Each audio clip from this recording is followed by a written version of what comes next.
Les gladiateurs sont de vraies stars. Ils génèrent un formidable business, ils valent très cher et on ne les sacrifie pas pour rien. Contrairement à une légende tenace, il est rare que le sang des gladiateurs coule dans l'arène. Découvrez la vérité sur ces hommes hors du commun. Voici la véritable histoire de l'un des plus grands gladiateurs de son époque, Columbus. Voilà. Pieds bien sur tes genoux, pieds bien sur tes genoux.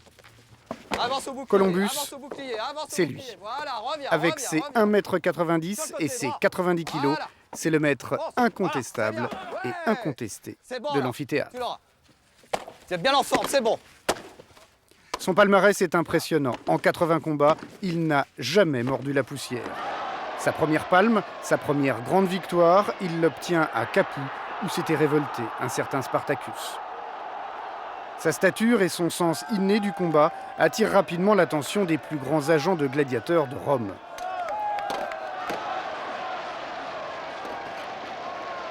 Il enthousiasme la foule avec sa force et sa technique. Columbus a déjà reçu des mains de l'empereur Tibère la rudis. Cette épée de bois symbolise son passage du rang d'esclave à celui d'homme libre. Riche, célèbre et adulé par les Romaines, Columbus pourrait se reposer sur ses lauriers, mais il a décidé une nouvelle fois de combattre dans l'arène. Respire, respire. Mais pendant que bien. Columbus Voilà. affûte ses derniers coups pour son grand retour, les tractations pour sa prime de match battent leur plein. À droite, drapé dans sa toge blanche, voici Marcellus, le magistrat. C'est lui qui organise et sponsorise ce futur combat. À ses côtés, dans sa tunique verte, l'agent des plus célèbres gladiateurs de Rome, Sénilius. La négociation atteint des sommets. L'agent demande 50 000 sesterces, une somme énorme. C'est l'équivalent de la solde annuelle de 1000 soldats romains. Mais c'est à la mesure de la notoriété de la star. En plus, un tournoi de gladiateurs, c'est au minimum 120 combattants. Il faut payer tout le monde et surtout les têtes d'affiche. 2000 ans plus tard, Hervé Galantucci reconstitue et organise de tels combats. On le voit, pour les Romains, ces tournois de gladiateurs, c'était un spectacle, mais aussi un énorme business. Les meilleurs combattants, les combattants d'élite, eux, coûtent 10 à 20 fois plus cher que les combattants débutants, les gladiateurs qui n'ont pas encore d'expérience, qui parfois ne touchent rien d'ailleurs, sauf peut-être s'ils gagnent. Prime de match, entraînement, comme les boxeurs professionnels d'aujourd'hui, les gladiateurs représentent un investissement énorme. Voilà pourquoi, et contrairement aux idées reçues, on cherche à épargner leur vie. Il y a peu de morts dans l'arène parce qu'un gladiateur coûte très cher à former et à entretenir. Alors on ne les sacrifie pas pour rien, au contraire on essaye d'économiser leur vie. Les combats de gladiateurs ne sont donc pas des tueries organisées. Ils ressemblent en fait à un art martial, comme par exemple l'aïkido, où l'on se bat aussi avec sabre et armure.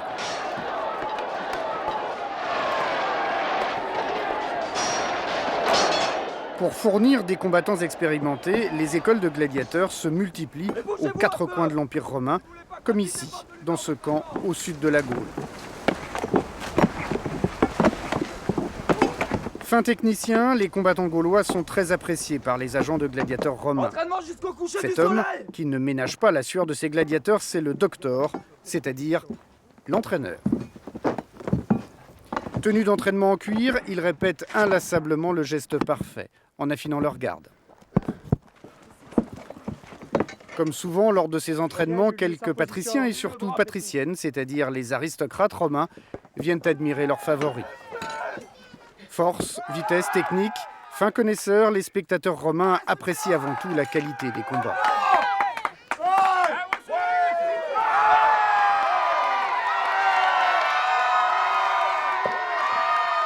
Aujourd'hui, les maîtres gladiateurs de l'Institut Ars Dimicandi ont retrouvé les gestes et les techniques de cet art martial oublié depuis des siècles.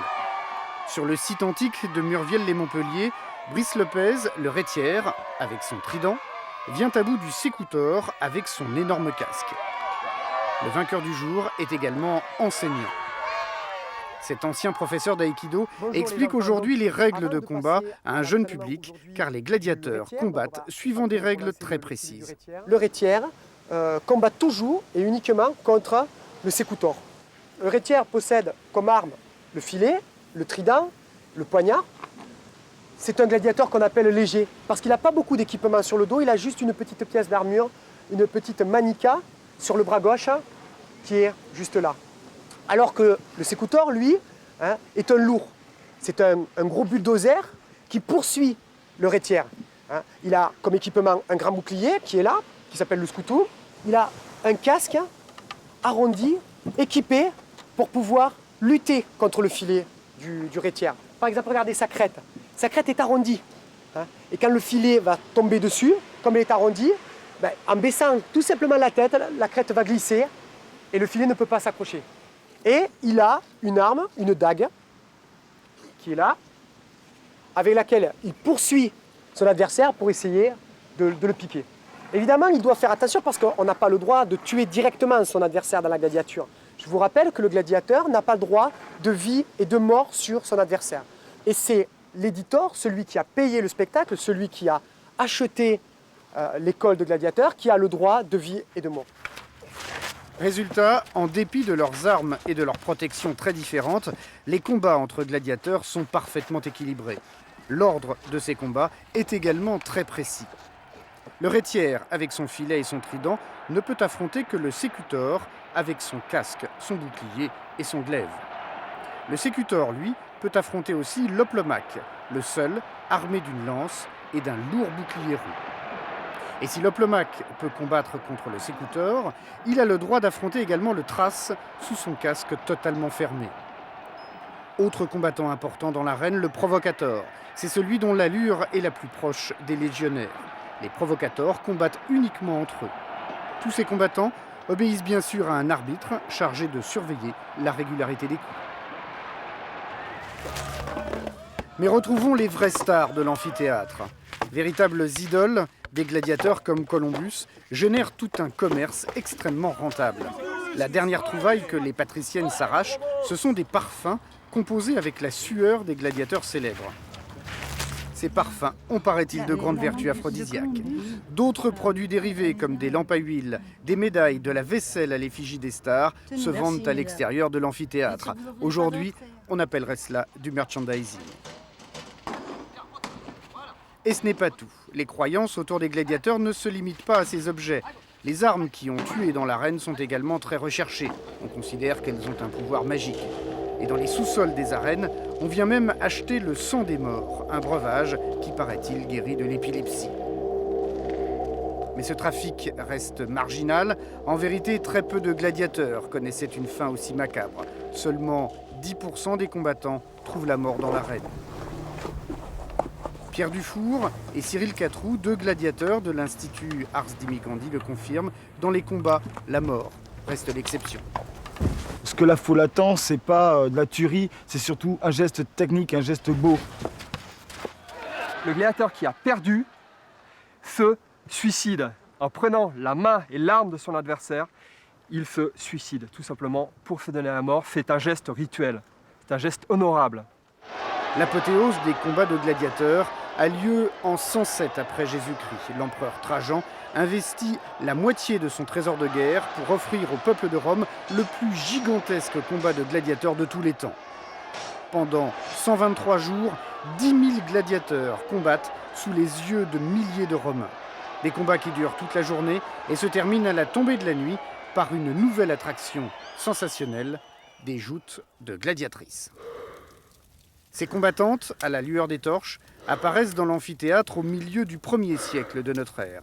Elles deviennent en quelque sorte le tableau final des grandes rencontres martiales. Les combats sont plus courts et les luttes plus incertaines, ce qui explique que nous trouvions peu de témoignages de grandes stars, comme chez les hommes. La seule qui a eu une certaine gloire au 1er siècle, c'est Amazonia. L'éclat de son regard vert derrière son casque pétrifie ses adversaires. Selon l'historien Pétrone, Amazonia sera affranchie par l'empereur Néron lui-même. D'autres historiens décrivent eux aussi ces combats nocturnes de gladiatrices. Des rencontres dont les combattantes victorieuses sont ensuite recrutées par les empereurs pour d'autres ébats moins violents mais beaucoup plus dévêtus. Vous l'avez vu, les gladiateurs sont des hommes entraînés et ils meurent rarement dans l'arène. Ce qui fascine le public, c'est leur force, leur courage et surtout leur technique de combat. Nous allons maintenant entrer dans la maison d'un riche romain, direction la salle à manger. Vous allez voir, les Romains adorent les plaisirs de la table. Le repas du soir, le seul vrai repas de la journée, est un moment de fête. Découvrons ces gastronomes de l'Antiquité. Salut à toi, Marcus. Et voici comment se déroule un dîner dans la villa d'un patricien, c'est-à-dire d'un bourgeois romain. Dans la cuisine, c'est le coup de feu. La cuisinière est au fourneau, c'est une esclave. Elle prépare le repas avec 2 serviteurs. Il n'y a pas d'appareil électroménager, bien sûr, mais première surprise, les esclaves utilisent une table de cuisson. Les cuisines romaines ressemblent en fait déjà beaucoup aux nôtres. La cuisine présente le mode de cuisson essentiel, le plan de cuisson, sur lequel on entretenait les braises et qui permettait tous les modes possibles de bouillir, de frire, de mijoter à feu doux, de griller, de saisir. Dans la cuisine, pas de frigo, mais au sous-sol, des chambres froides. Les Romains y entreposent des blocs de glace pour faire de la glace pilée et rafraîchir les plats. Voilà au triclinium. Retour dans la salle à manger, le triclinium. Le maître des lieux invite ses convives à prendre place, c'est-à-dire à se coucher sur des lits. Ici, il n'y a aucune chaise, mais seulement des banquettes. Et oui, les Romains prennent leur repas allongés sur des lits à 3 places, une tradition empruntée à l'Orient. Vous en avez bien besoin après un pareil voyage. Mais avant toute chose, on procède au rituel du lavement des pieds, toujours effectué par un esclave.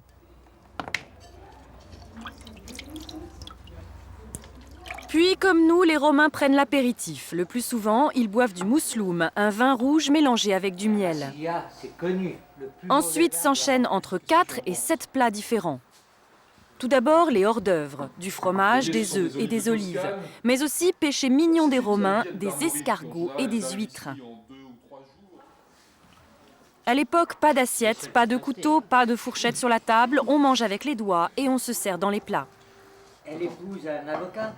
Au quotidien, les plats sont simples, même si les grands cuisiniers romains réalisent des recettes vraiment surprenantes, comme des langues de flamant rose, des utérus de brebis farcis, des coups de girafe ou des pieds de chameau. Évidemment que les langues de flamant rose ou les pieds de chameau constituaient pas vraiment l'essentiel de l'alimentation de chacun des Romains. Ce sont des plats très compliqués, très luxueux, que certains Romains se mettaient en tête d'acquérir et aller chercher au plus profond de l'Empire romain pour trouver le produit le plus cher et le plus luxueux. Au quotidien, le repas d'un Romain était très simple, il était constitué essentiellement de céréales, puisque déjà le pain était la base de l'alimentation, des légumineuses telles que les pois chiches ou les lentilles. Et pour certains d'entre eux qui avaient un peu plus de moyens, on peut voir apparaître de la viande ou du poisson sur la table. La viande la plus consommée, qui est aussi la moins chère, c'est le porc. Contrairement à la Gaule, on trouve rarement de viande de bœuf sur les étals de Rome, car cet animal est réservé au travail des champs. On préfère la volaille et le gibier, poulet, pigeon, chevreuil et quelques spécialités romaines comme le loir ou le paon. Le poisson est un plat coûteux. 1 kilo de poisson coûte 2 fois plus cher qu'1 kilo de porc. Certaines pièces extraordinaires, comme le rouget, sont même vendues aux enchères plus de 5000 sesterces, c'est-à-dire à peu près autant d'euros. Pour les plus pauvres, l'État a mis en place une sorte de resto du cœur. Chaque famille reçoit ainsi 35 kilos de blé par mois. Les Romains ont ramené de leur conquête en Orient un goût très prononcé pour les mélanges de saveurs épicées et les plats sucrés salés ou aigres doux. Pour aromatiser leurs plats, ils font même venir d'Inde des épices comme le poivre, le cumin et le gingembre. Mais pour la cuisine quotidienne, ils se servent avant tout de 4 condiments principaux. On a surtout en fait le garum. Alors le garum, c'est vraiment une donnée tout à fait romaine. C'est un liquide qui est préparé à base de macération de viscères de poisson. Et c'est une sauce qu'on peut comparer un petit peu au gnoc-mam aujourd'hui dans la cuisine contemporaine, le gnoc-mam de l'Asie. Et en fait, les Romains s'en servaient pratiquement dans toutes les recettes. Ça servait à relever les sauces, à relever les plats, à saler en fait plus que le sel lui-même. On utilisait le garum. On a aussi de l'huile d'olive évidemment, qu'on utilisait, qui était la matière grasse qu'on utilisait. On a évidemment aussi le miel qui est la note sucrée, puisque c'est l'essentiel goût sucré de la cuisine romaine. Alors on avait aussi du sel, bien sûr, mais le sel servait pour la conservation en fait des aliments, pour la conservation des légumes et surtout des viandes. Elle nourrit les lieux. Dans la salle à manger, le repas touche à sa fin. Les convives jettent leurs détritus par terre pour nourrir les morts. Puis, le maître de maison fait cadeau aux invités des restes. La serviette du Romain sert en fait à ramener chez lui de quoi se nourrir le lendemain. On termine le repas avec quelques fruits frais, dattes, grenades ou abricots. Plus surprenant encore, les Romains connaissent le brugnon ou la nectarine, car ils maîtrisent déjà la technique de la greffe. Après le repas, un dernier verre au salon, car les Romains adorent boire. Ils ont fait du vin un véritable art de vivre et une des principales richesses de l'Empire romain. La prospérité et la grandeur de Rome en font un empire où l'on apprécie tous les plaisirs de la table, mais aussi ceux des jeux. On l'a vu, les Romains adorent les combats de gladiateurs, mais ce qui sera leur grande passion, c'est la course de chars. Au Puy du Fou, tous les étés, on peut admirer des courses très bien reconstituées. Replongez dans l'ambiance du plus grand hippodrome de tous les temps, le célèbre Cirque Maxime. Cirque Maxime, septembre 120 après Jésus-Christ, il est 14 h. Les 250 000 spectateurs, écrasés de chaleur, sont impatients. Ils attendent un homme, un champion, leur idole, Crescens. Crescens, c'est lui, le meilleur pilote de char du moment. À 23 ans, il compte déjà 1200 victoires à son actif. Il a fait une carrière fulgurante, pilote de char à 2 puis 3 chevaux. Il accède très vite à la catégorie reine des quadriges, les chars à 4 chevaux, autrement dit la Formule 1 des courses romaines. Et s'il gagne l'épreuve aujourd'hui, Crescens va entrer dans la légende, égalant le record de Dioclès, l'autre grand champion des courses de chars. Mais la partie s'annonce difficile, ses concurrents sont de très haut niveau. Et la course démarre, au total 7 tours, soit 8 km à parcourir. Au premier virage, la mêlée est confuse. Les rouges, puis les verts, prennent la tête. Crescens, sur son attelage blanc, est déjà distancé. Pourra-t-il rattraper son retard? Suspense, action, le spectacle est total. Pendant près de 8 siècles, 800 ans, les courses de chars sont la première passion, le loisir préféré des Romains. Et les conducteurs de chars, les idoles de tout un peuple. En fait, ces images ont été tournées au Puy du Fou, où chaque été, des cascadeurs professionnels reconstituent les courses romaines et se mettent dans la peau des auriges, ces pilotes de chars lancés au triple galop. Un aurige, c'est un meneur de chars qui mène 4 chevaux lancés au galop à fond dans les arènes, avec un char qui est extrêmement léger, donc pour 4 chevaux, ils sentent rien, et qui sont à pleine puissance. C'est très très impressionnant, on se prend de très très bons frissons. Aurige, c'est donc un sportif de haut niveau, mais au statut un peu particulier. Ce sont au départ des esclaves, mais lorsqu'ils remportent des victoires, lorsqu'ils deviennent des vedettes, ils ont une célébrité extraordinaire et surtout ils gagnent des sommes fantastiques et de ce point de vue, on peut tout à fait les comparer aux grandes vedettes du football aujourd'hui. Et comme les joueurs de foot d'aujourd'hui, les auriges sont détectés par les entraîneurs dès leur plus jeune âge. Ils commencent leur carrière extrêmement tôt. Et on sait très bien qu'à 12-13 ans, il y avait déjà des cochers qui étaient presque des vedettes à l'intérieur de leur club, à l'intérieur de leur faction. Les courses, qui ont lieu les jours fériés, sont financées par les empereurs. Les places sont donc gratuites. Et souvent, les spectateurs attendent toute la nuit pour pouvoir rentrer dans le stade dès l'aube. À Rome, les courses de chars se déroulent dans l'immense Cirque Maxime.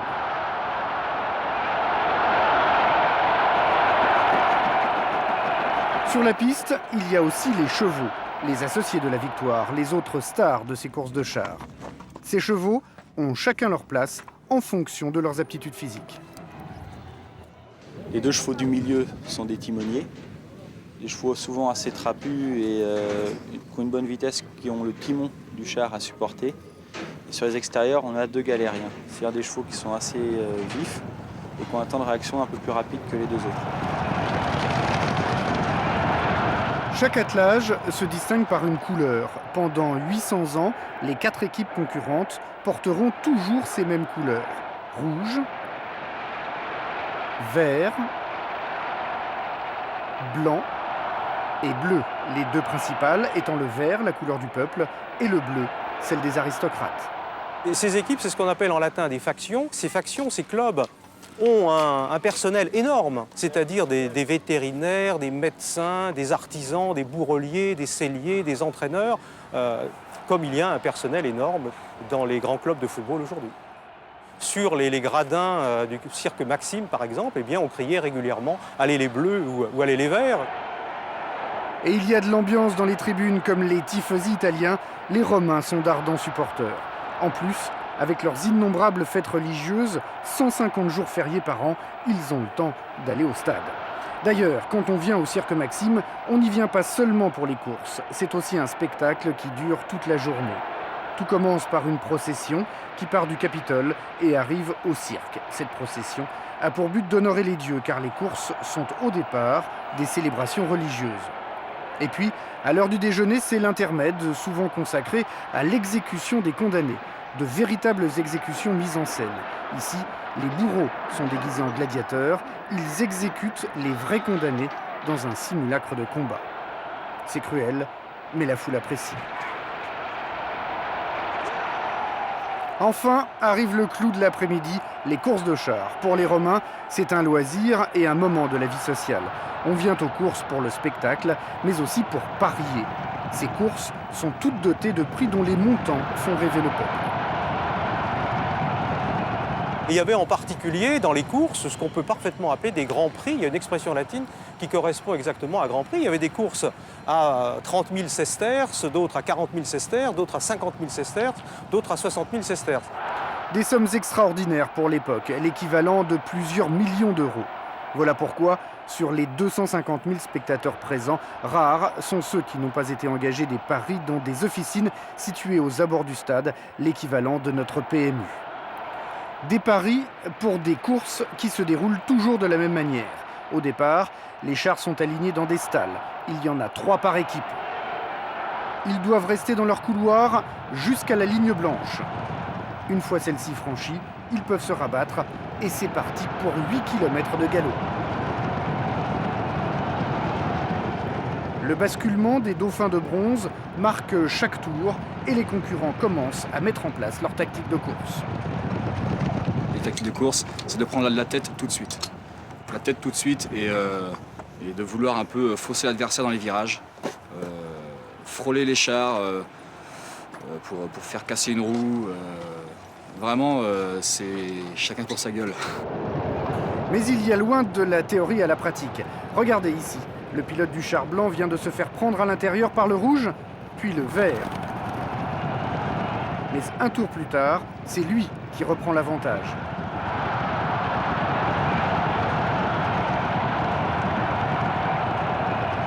Dans une course de char, tout se joue à cet endroit. C'est le passage du virage en épingle à cheveux à l'extrémité du cirque. C'est là que la course se gagne ou se perd, et c'est un geste extrêmement technique. Donc là, il faut forcer le passage. La seule façon d'attaquer le virage en tête, c'est de forcer. Donc il faut s'engager sans tenir compte de l'autre, et c'est au culot. C'est celui-là qui a le plus de force mentale et de courage qui passera le virage en tête. Dans les virages, la vitesse des chars et la violence des efforts en jeu provoquent également d'inévitables accidents, avec parfois une issue fatale. Il faut comprendre que ces chars dans l'Antiquité étaient de véritables caisses à savon, hein, on ne peut pas dire autrement.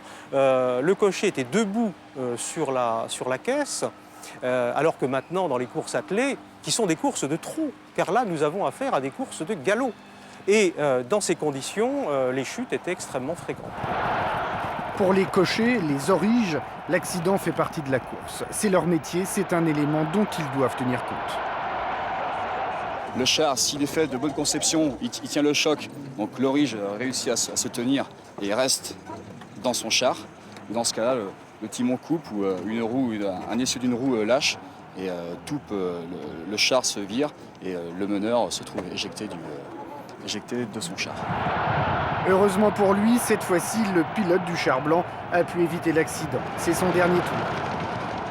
Regardez, ici, il prend le rouge par l'intérieur et s'en va gagner dans le dernier virage. Et c'est ainsi qu'au temps des Romains, les grands conducteurs de chars construisaient leur légende. La passion du peuple pour ces courses ne se démentira jamais, à tel point que des courses de chars étaient encore organisées en l'an 1000 après Jésus-Christ. Et lors de telles courses, les passions du public se déchaînaient, suscitant des paris astronomiques et provoquant parfois de violentes émeutes. Les légionnaires sont au cœur de la réussite de Rome. L'armée romaine est supérieure à toutes les armées de l'époque. Cette supériorité, elle le doit à une organisation incroyable tournée vers un seul but, la victoire. Aujourd'hui, des passionnés recréent dans les moindres détails la vie quotidienne de ces légionnaires. Regardez.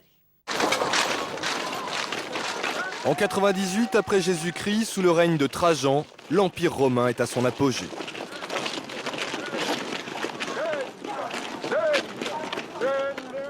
Un empire qui s'étend de l'Angleterre au désert du Sahara, du Portugal à la Syrie. 25 légions surveillent les marches, c'est-à-dire les frontières de l'Empire. La paix romaine, la fameuse Pax Romana, règne partout. Mais aujourd'hui, nous sommes en fait dans une forêt du sud de la France, près de Toulouse. Ces hommes sont des passionnés d'histoire romaine. Dans le civil, ils sont enseignants, ingénieurs ou artisans. Les hommes sous d'arrêt, couvrez-vous! Auxiliaires, regagnez le centre! Serrez le cercle! Tenez vos positions! Chaque année, ils reconstituent pendant quelques jours la vraie vie des soldats romains. Force à l'air, rampez! Matériel, équipement, emploi du temps, tout est reconstitué dans le moindre détail. Jusqu'au nom de cette légion, la 22e légion Primigenia. Ce matin, elle est en patrouille.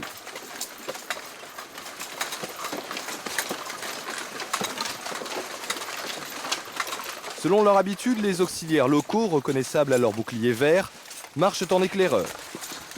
Puis viennent les officiers romains, les porteurs d'enseignes et les légionnaires de la patrouille.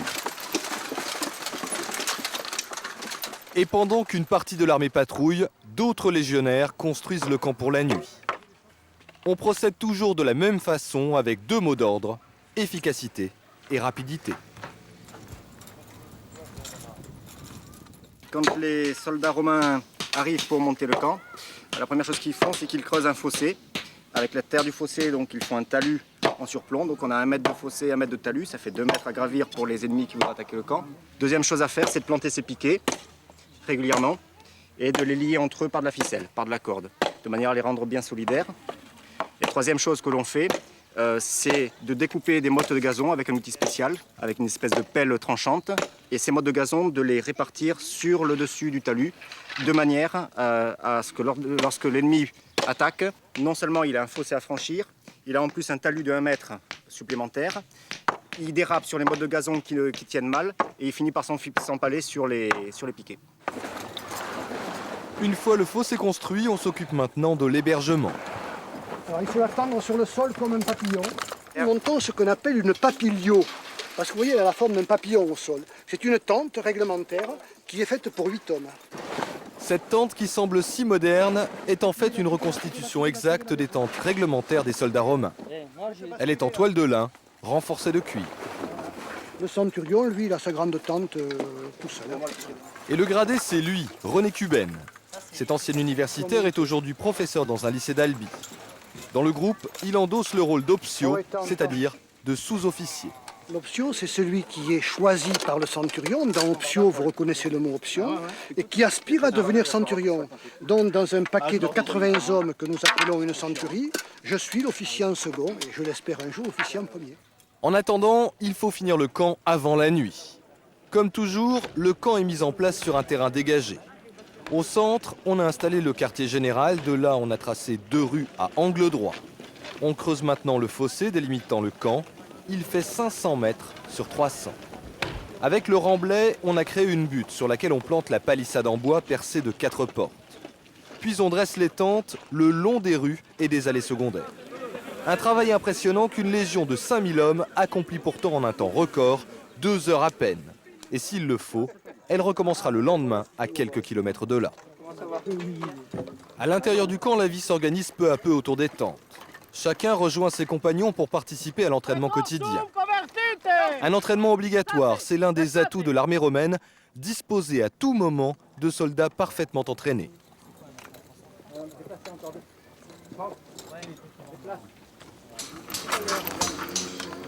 Voici tout d'abord le maniement du pilum. Le pilum, c'est le célèbre javelot des Romains. Ils le lancent dès le début du combat pour briser les lignes ennemies. Deuxième phase, le combat rapproché. Rien à voir avec les duels d'escrime que l'on voit dans les péplums. L'arme essentielle du légionnaire, c'est son bouclier. Grâce à lui, le soldat romain avance, bien protégé au contact de l'ennemi. Pour les Romains, la victoire ne repose pas sur l'héroïsme individuel, mais sur une manœuvre collective, parfaitement exécutée. Quand vous percutez, vous écrasez le genou, vous tendez bien la jambe arrière, de façon à bien amortir le choc. Vous passez sous le bouclier, petit coup, la lame doit rentrer de 5 cm, pas plus, sinon vous ne pouvez pas retirer l'arme. Vous blessez le gars à l'artère fémorale ou aux jambes, il tombe, vous passez, la ligne qui arrive derrière vous achève. Les cavaliers s'exercent eux aussi. Ce sont eux qui vont attaquer les premiers. Ils vont tester les défenses adverses. Ensuite, la tactique de l'armée romaine repose sur les manœuvres des fantassins. Et les voici justement, ces manœuvres. C'est grâce à elles que les Romains, pendant plusieurs siècles, ont gagné des milliers de batailles. Premier exemple, une défense contre la cavalerie. L'élan des chevaux se brise sur le rempart des boucliers. Voici maintenant l'attaque en ligne, redoutable. Les légionnaires sur 3 lignes offrent à leurs adversaires un mur de boucliers et de casques d'acier. L'attaque en pointe, véritable coin d'acier qui s'enfonce et dévaste les premiers rangs des lignes adverses. Enfin, la fameuse tortue, où les soldats construisent une carapace à l'aide de leurs boucliers. Cette tactique permet aux légionnaires d'avancer sous une pluie de projectiles, très efficace donc, pour s'approcher d'une place forte au cours d'un siège. C'est une infanterie lourde, qui est très lente, tous les légionnaires doivent manœuvrer ensemble, bien protégés. Il ne faut surtout pas perdre des hommes. Voilà une armée qui est très économe de ses hommes, encore plus économe de ses centurions. Il y a généralement peu de pertes, sauf dans les tout jeunes légionnaires. Nous estimons que 25% des recrues trouvent la mort au premier combat. Après, il durera. Et pour les aider à durer, ces légionnaires sont tous parfaitement équipés. Armes, uniformes, rien n'est laissé au hasard. Voici le légionnaire avec tout son paquetage, un paquetage qui représente environ 45 kg. Il est défendu ici par un casque avec un couvre-nuque et puis des protège-joues qui dégagent les oreilles pour qu'il puisse écouter les ordres. Ce casque est d'ailleurs d'origine gauloise. Les Romains ont emprunté la majorité de leur armement à leurs adversaires, comme le glaive, d'origine espagnole, une épée courte en acier tranchant et très solide, devenue l'arme réglementaire du légionnaire. Il est aussi équipé d'une cuirasse articulée faite de bandes d'acier montées sur des brides en cuir. Et certains soldats possèdent même un poignard richement ouvragé. Ils témoignent de leur richesse. Autre pièce essentielle de l'équipement des soldats, des sandales de cuir, les fameuses caligae. Des chaussures à toute épreuve et pour cause, les légionnaires marchent couramment de 25 à 30 km par jour. Ce sont des chaussures de cuir tressées, très solides. On a le droit à une paire par an. Malgré tout, certains légionnaires les gardent toute leur vie. Elles sont cloutées en dessous, mais on perd régulièrement des clous, ce qui fait qu'on est régulièrement puni, car on doit en trouver par tous les moyens. Avec ses amis, René Cuben a poussé le détail jusqu'à reconstituer le bagage personnel d'un légionnaire romain. Surprenant. Les petites serpettes avec lesquelles il va ramasser du blé, ici les couteaux à viande. Et là, il a toutes ses affaires personnelles, à commencer par des jeux. Là, des jeux où on fait avancer des jetons, l'éponge pour se laver, ce qu'on appelle un strigile, avec lequel le soir il enlève la sueur et la poussière sur sa peau. La petite trousse de toilette dans laquelle nous avons le rasoir. Voilà, des rasoirs. Il a son rasoir qui est ici. Et puis, il a des choses que nous connaissons bien. Il a, par exemple, une trousse de manucure pour enlever les échardes. Ici, pour se nettoyer les ongles, et ici encore pour se curer les oreilles. C'est quelqu'un de très soigné. Puis il a ici, pour le courrier, des tablettes de cire, et il peut graver, bien sûr, sur la cire. Voilà.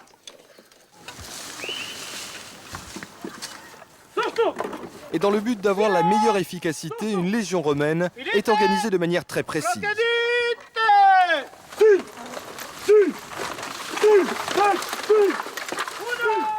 L'unité de base, c'est 8 hommes. Voilà pourquoi ce sont 80 hommes qui forment une centurie sous les ordres d'un centurion, officier sorti des rangs.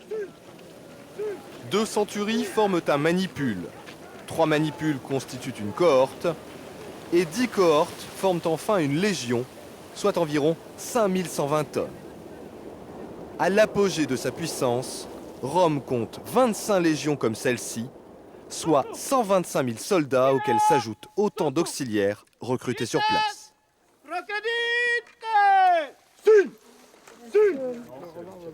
Un soldat s'engage à l'âge de 18-20 ans.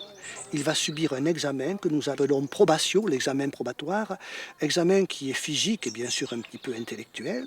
Et s'il est pris, il va faire ses classes pendant environ 2 ans avant d'intégrer une légion de marche. Et là, il a devant lui 20 à 25 ans de carrière. Leur entraînement terminé, les légionnaires se retrouvent entre eux pour partager leur souper. Ils vivent toujours par groupe de 8, s'entraînent et combattent ensemble. C'est la veille du combat. À la nuit tombée, les conversations se font graves. Vous revoyez les boucliers. Pas de fissures sur les boucliers, comblez-les. Regardez bien les bords. Et pour se détendre, les soldats jouent au latronculus, l'ancêtre du backgammon. Ils y passent leur soirée et souvent ils perdent leur solde. Ouais, ça y est. C'est vrai que tu ne sais pas lire, toi. Tu sais ce qui est marqué sur ce jeu? Non. Lève-toi, laisse ta place. Tu ne sais pas jouer, idiot, va-t'en. C'est comme ça que ça va finir. Eh bien, joue. Dès le réveil, résonnent les cris des centurions pour mettre les hommes en ordre de bataille.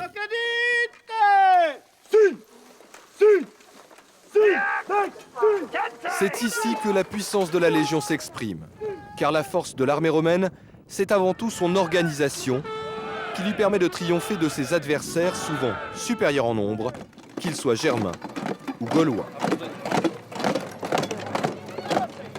Grâce aux légionnaires, l'Empire romain a pu s'étendre sur un territoire gigantesque, allant de l'Angleterre à l'Égypte et de l'Espagne à la Turquie. En plus de l'équipement impressionnant que l'on vient de voir, les légions romaines disposent de machines de guerre, des machines qu'ils construisent sur place ou qu'ils transportent en pièces détachées. Découvrez ces redoutables engins. Si l'armée romaine est si efficace, c'est aussi parce qu'elle dispose d'une artillerie déjà très sophistiquée. Pour prendre une ville d'assaut ou se protéger de l'ennemi, les légions ont des machines de guerre redoutables. Pour détruire les gros obstacles comme les remparts, les tours, mais aussi pour bombarder l'ennemi, les Romains utilisent la catapulte.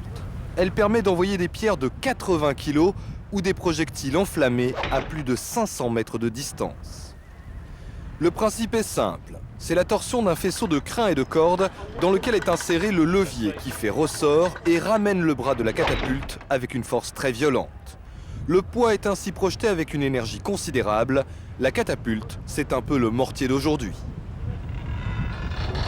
Autre engin très utilisé par les Romains, la baliste. C'est une grosse arbalète qui peut envoyer aussi bien des charges rondes que des flèches ou des javelots. Elle porte 3 fois plus loin qu'un jet à la main. Une machine de précision, idéale pour briser les cuirasses de l'ennemi et abattre les soldats les uns après les autres. C'est l'ancêtre de la mitrailleuse lourde. Lors du siège de Numance en Espagne, l'armée romaine disposait de 60 catapultes et de 64 balistes. De quoi tirer 200 flèches et 120 boulets à la minute. Mais pour prendre une ville d'assaut, l'engin le plus efficace, c'est la tour. Elle est en bois et montée sur roues ou sur troncs d'arbres. À l'intérieur, plusieurs étages et des échelles pour monter d'un étage à l'autre. On l'approche progressivement contre la muraille ennemie. C'est alors qu'une sorte de pont-levis se déploie et permet aux soldats d'accéder directement au mur de défense. Le génie de l'armée romaine, c'était aussi de pouvoir construire toutes ces machines sur place avec des troncs d'arbres ou alors de les transporter en kit sur des chariots. Ces puissantes machines de guerre ont permis à l'armée romaine d'assiéger de nombreux lieux fortifiés comme Gergovie où s'étaient retranchés les Gaulois. Une des sources de la richesse de Rome, c'est la production et le commerce du vin. Comment le produisait-il? Comment son commerce était-il organisé? Quel goût d'ailleurs avait ce vin, ou plutôt ces vins, pénétrés dans le monde de ces œnologues d'il y a 2000 ans? Nous sommes au domaine des Touricoulées, dans le sud de la Gaule. En ce début du mois de septembre, les vendanges viennent de commencer. Ici, on produit chaque année 1 million de litres de vin. C'est l'une des plus grandes exploitations viticoles de l'Empire. Mais des exploitations comme celle-ci, il y en a en fait dans tout le bassin méditerranéen. Au 1er siècle avant Jésus-Christ, la production de vin atteint déjà des quantités astronomiques, tout simplement parce que les besoins sont énormes. À Rome, par exemple, on consomme 160 millions de litres de vin par an, c'est 6 fois plus qu'à Paris aujourd'hui. Le vin est l'une des principales richesses de l'Empire romain. C'est l'or rouge en quelque sorte. Voilà pourquoi les négociants recherchent sans cesse de nouveaux débouchés. Au 1er siècle avant Jésus-Christ, le vin a une importance économique considérable. L'Italie est le plus gros exportateur au monde. Et cette richesse, les Romains l'acheminent jusqu'aux frontières de l'Empire, sur les plus grands marchés. Le vin y est le plus souvent échangé contre de la main-d'œuvre. À l'époque, une amphore vaut un esclave. 2 siècles plus tard, l'Empire s'est étendu. Il a pratiquement doublé et la situation s'est inversée. L'Italie n'est plus exportatrice, mais importatrice. Et pour satisfaire leur consommation, les Romains vont planter des vignobles aux 4 coins de l'Empire. En provenance d'Hispanie, de Gaule, de Grèce et même de Tunisie, 450 000 amphores sont débarqués chaque mois au port de Rome. Côté culture, les vendanges d'il y a 2000 ans ressemblent beaucoup à celles d'aujourd'hui.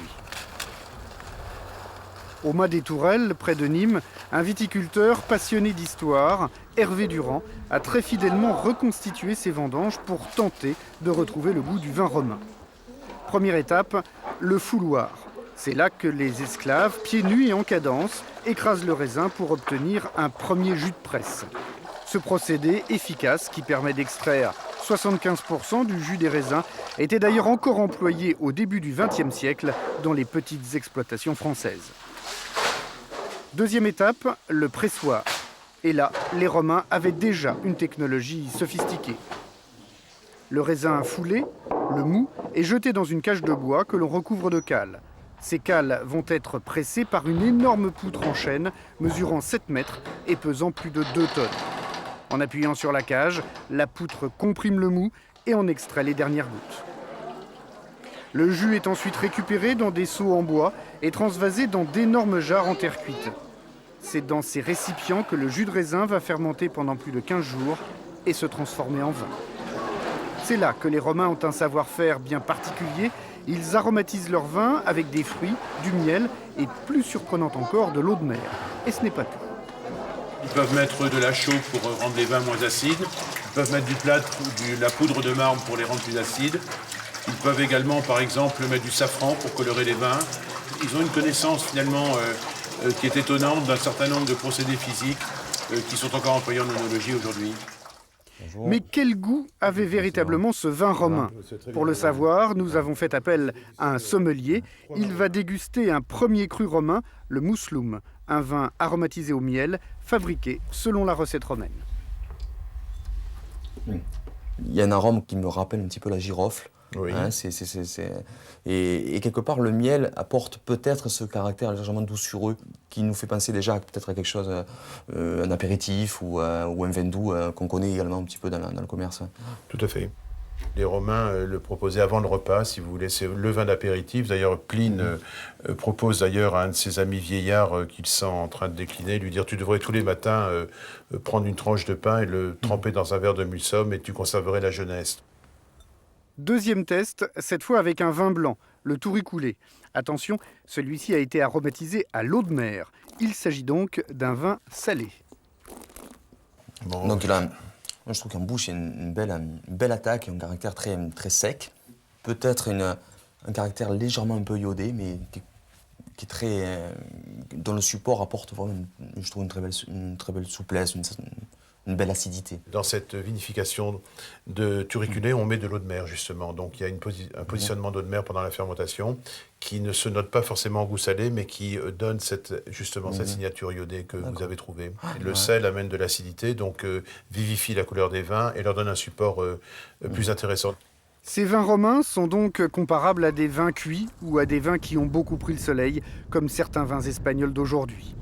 Mais comment les Romains faisaient-ils pour boire autant de vin jusqu'à 1 litre par jour et par personne? En fait, ils le coupaient avec de l'eau. Première raison, cela désépaissit le vin et lui donne une consistance plus agréable. Deuxième raison plus étonnante, boire une eau plus saine, car l'alcool et l'acidité du vin étaient le seul moyen de tuer les bactéries de l'eau non potable. À l'époque, seuls les Gaulois buvaient le vin pur, une tradition jugée barbare aux yeux des Romains. Ironie de l'histoire, il faudra attendre le 19e siècle pour donner raison à nos ancêtres et consommer le vin comme il se doit, c'est-à-dire pur. Et c'est justement avec les Gaulois que les Romains vont faire fortune. C'est peut-être même l'une des raisons pour laquelle Jules César va entreprendre la conquête de la Gaule, pacifier le pays et par là même rétablir la libre circulation du vin. Voilà, notre voyage dans le temps à la découverte des Romains s'achève. Maintenant que vous en savez un peu plus sur la vie des Romains dans l'Antiquité, saurez-vous répondre aux questions de notre quiz? À très bientôt.